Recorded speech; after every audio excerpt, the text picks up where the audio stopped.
Good afternoon, folks. Vice President Harris and I just received a briefing from our economic team, and we remain in a once-in-a-century public health crisis that's led to the most unequal job and economic crisis in modern history. And the crisis is only deepening. It's not getting better, it's deepening. Yesterday, we learned that 900,000 more Americans file for unemployment. 900,000. They join millions of Americans who, through no fault of their own, have lost the dignity and respect that comes with a job and a paycheck. So many of them never thought they'd ever be out of work in the first place. And just like my dad did when he used to lie awake at night when I was a kid, staring at the ceiling, unable to sleep because he worried about whether or not he was about to lose his health care, or whether we were going to have the money to pay the mortgage because of the economic circumstance he was in. And now a lot of these folks are facing eviction, are waiting hours in their cars, literally hours in their cars, waiting to be able to feed their children as they drive up to a food bank. It's the United States of America, and they're waiting to feed their kids. Folks who are able to still keep their job, many have seen their paychecks reduced, and they're barely hanging on and wondering what's next. Sometimes the anxiety about what's going to happen next is more consequential than what actually happened. But this is happening today in America. And this cannot be who we are as a country. These are not the values of our nation. We cannot, will not let people go hungry. We cannot let people be evicted because of nothing they did themselves.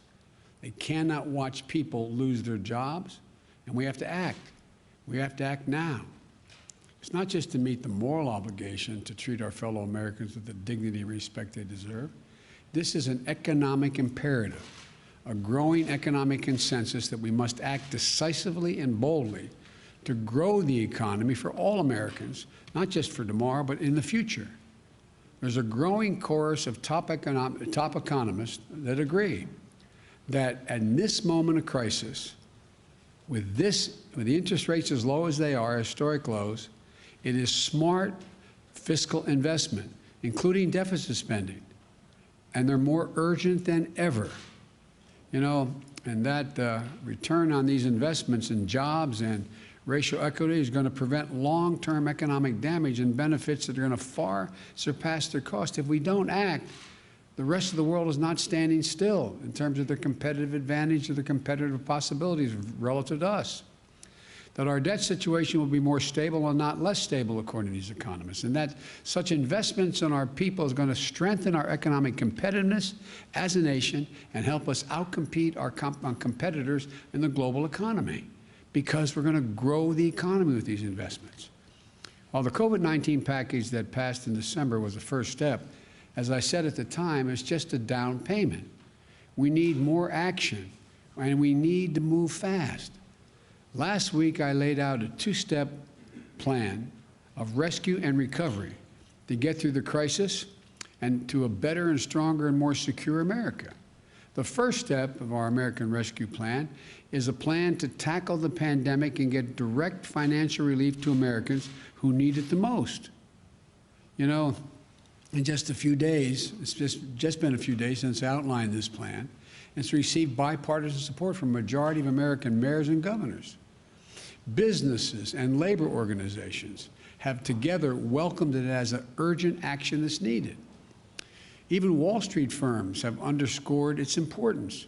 In fact, an analysis by Moody's estimates that if we pass our American Rescue Plan, the economy would create 7.5 million jobs just in this year alone. That would be on the way to the more than 18 million, I think it's 18,600,000 jobs that they believe would be created over the 4-year period with our Build Back Better recovery plan. And with our American Rescue Plan, our economy would return to full employment a full year faster than without the plan.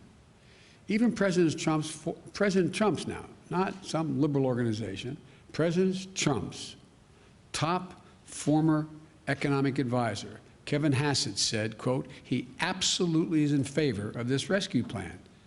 This almost doesn't have a partisan piece to it. We're seeing the support because this plan takes a step that we so urgently need, more than just a step, number of steps. It funds big parts of the COVID-19 national strategy that we released yesterday. Our national strategy puts us on a war footing to aggressively speed up our COVID-19 response, especially on vaccines and testing and reopening our schools. I found it fascinating. Yesterday, the press asked the question, is, $100 million enough? Week before, they were saying, Biden, you crazy? You can't do $100 million in 100 days. Well, we're going to, God willing, not only do $100 million, we're going to do more than that. But we have to do this. We have to move. The American Rescue Plan also includes economic relief for most Americans who are in need. We're going to finish the job of getting a total of $2,000 in direct payments to folks. $600, which was already passed, is simply not enough if you still have to choose between paying your rent, putting food on the table. We'll extend unemployment insurance benefits for millions of workers beyond the deadline that's now set. It means that 16 million Americans who are currently relying on unemployment benefits while they look for work can count on these checks continuing to be there in the middle of this crisis. The American Rescue Plan also addresses the growing housing crisis in America. Approximately 14 million Americans, 14 million, have fallen behind on rent, and many risk eviction. If we fail to act, there will be a wave of evictions and foreclosures in the coming months as this pandemic rages on, because there's nothing we can do to change the trajectory of the pandemic in the next several months. So look, this would overwhelm emergency shelters, increase COVID-19 infections as people have nowhere to go and can't socially distance.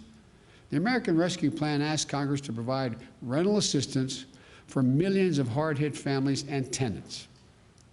This will also be a bridge to economic recovery for countless mom and pop landlords who can't afford not to have the rent.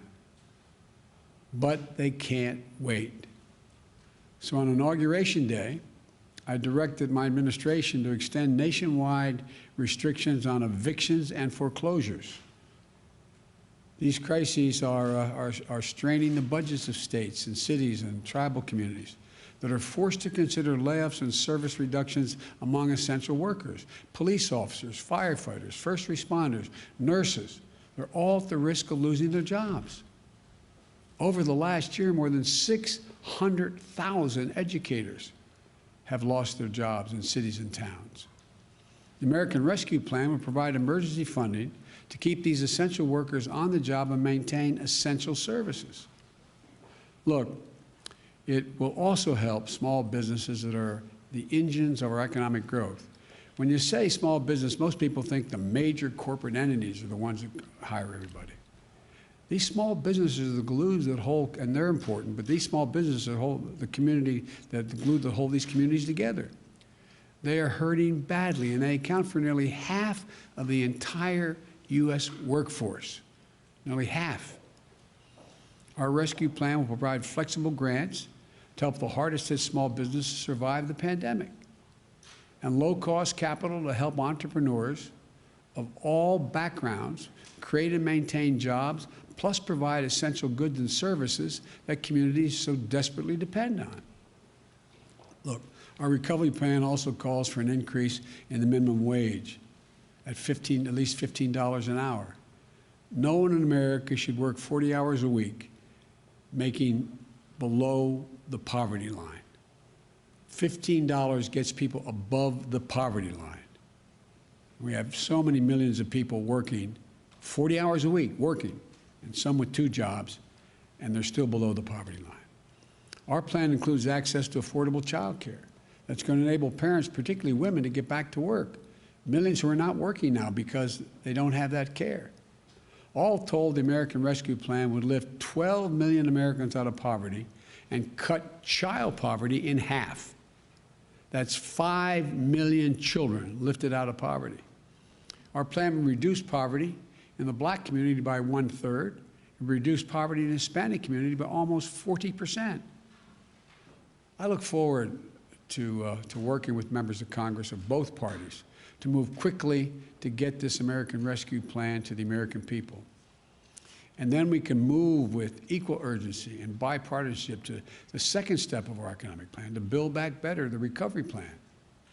It's a plan that's going to make historic investments in infrastructure, manufacturing, innovation, research and development, and clean energy, and so much more that's going to create millions more jobs, good-paying jobs, not minimum wage jobs. Well, while we work with members of both parties in the Congress, there are steps that we can and must take right now. For example, on Inauguration Day, I directed my administration to pause student loan repayments for interest, for the interest payments for Americans with federal student loans until at least September. So they're not going to have to pay till September. They still pay the bill as it stands now, but there will not accrue interest, and they don't have to begin to pay until September. And we may have to look beyond that, I might add. Today, I'm signing an executive order that directs the whole of government, a whole of government effort to help millions of Americans who are badly hurting. It requires all federal agencies to do what they can do to provide relief to families, small business, and communities. And in the days ahead, I expect agencies to act. Let me touch on two ways these actions can help change Americans' lives. We need to tackle the growing hunger crisis in America. 1 in 7 households in America, 1 in 7, more than 1 in 5 Black and Latino households in America, report they do not have enough food to eat. That includes nearly 30 million adults and as many as 12 million children. And again, they're in this situation through no fault of their own. It's unconscionable. The American Rescue Plan provides additional emergency food and nutrition assistance for tens of millions of children and families to address this crisis. But families literally can't wait another day. As a result of the executive order I'm going to shortly sign, the Department of Agriculture will consider taking immediate steps to make it easier for the hardest hit families to enroll and claim more generous benefits in the critical food and nutrition assistance area. This is going to help tens of millions of families, especially those who can't provide meals for their kids, who are learning remotely at home, are not receiving the regular meal plans that they have at school for breakfast or lunch.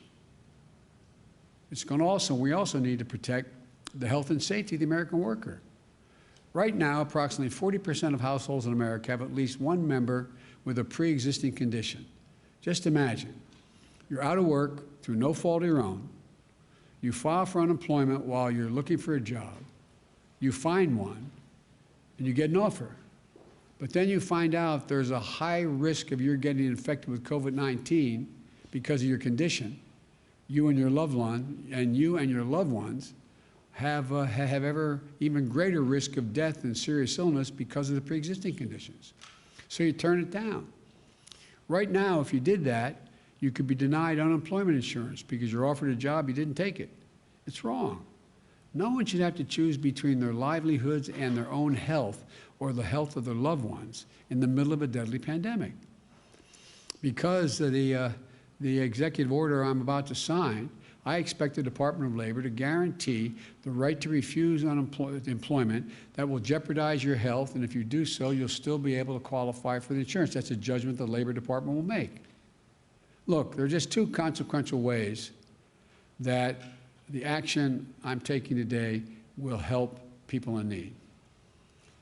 Another way to help approximately 2 million veterans maintain their financial footing by pausing federal collections on overpayments and debts.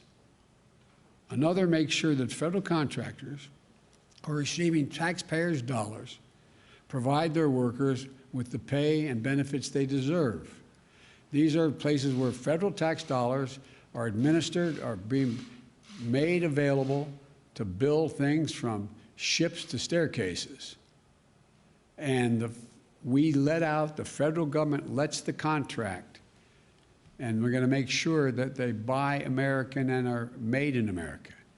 And here's another. Right now, there are up to 8 million people that are eligible for direct payments from the CARES Act and a relief bill passed in December. They're entitled to those payments, but there's not an easy way for those folks to access them. So we're making it a priority today to fix that problem and get them relief they're entitled to. Look, I'm going to close and summarize this way. A lot of America is hurting. The virus is surging. We're 400,000 dead, expected to reach well over 600,000. Families are going hungry. People are at risk of being evicted. Job losses are mounting again. We need to act. No matter how you look at it, we need to act. If we act now, our economy will be stronger in both the short and long run.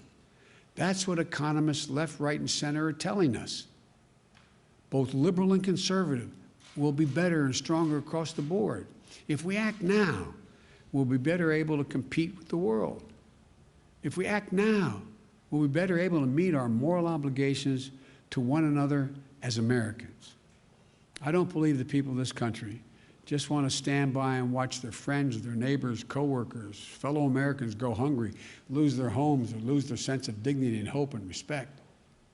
I don't believe that, especially in the middle of a pandemic that's so weakened and wreaked so much havoc and caused so much pain on America. That's not who we are. The bottom line is this: we're in a national emergency. We need to act like we're in a national emergency. So we've got to move with everything we've got, and we've got to do it together. I don't believe Democrats or Republicans are going hungry and losing jobs. I believe Americans are going hungry and losing their jobs. And we have the tools to fix it. We have the tools to get through this. We have the tools to get this virus under control and our economy back on track. And we have the tools to help people. So let's use the tools, all of them. Use them now. So I'm going to sign this executive order, but let me conclude again by saying, folks, this is one of the cases where business, labor, Wall Street, Main Street, liberal, conservative economists know we have to act now, not only to help people who are in need now, but to allow us to be in a competitive position worldwide and be the leader of the world economy in the next year and 2 and 3 and going forward. So thank you. I'm going to sign this executive order.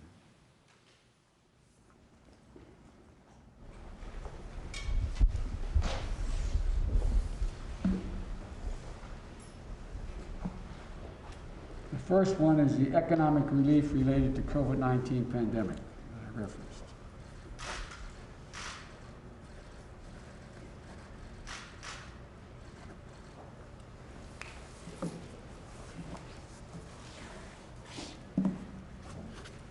The second one is protecting the federal workforce.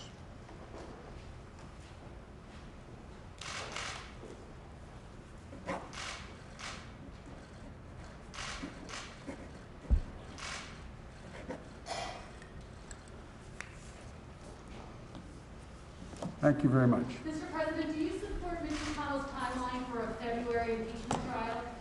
I haven't heard the detail of it, but I do think that having some time to get our administration up and running, I want to thank the Senate for passing out our Secretary of Defense. Looks like our Secretary of Treasury. Looks like our Secretary of State's in place. So the more time we have to get up and running and meet these crises, the better. Thank you.